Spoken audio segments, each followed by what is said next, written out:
مين اللي قال ان السمبوسك بيتاكل في رمضان بس؟ بالنسبه لي السمبوسك ده من الاكلات المنقذه في اي وقت. الحشوه دي كمان تجنن.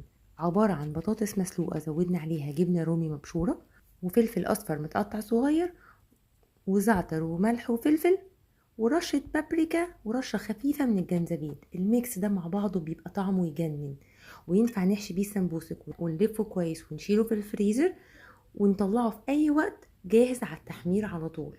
طريقة القرطاس بقى دي في حشو السمبوسك سهلت عليا قوي اني احشيه كمية كبيرة، لان الحشو مش بيطلع بره وانا بلف السمبوسك.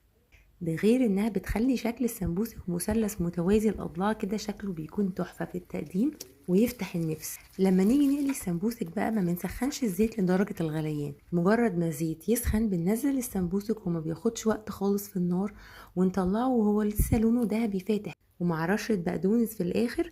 بجد تحفة.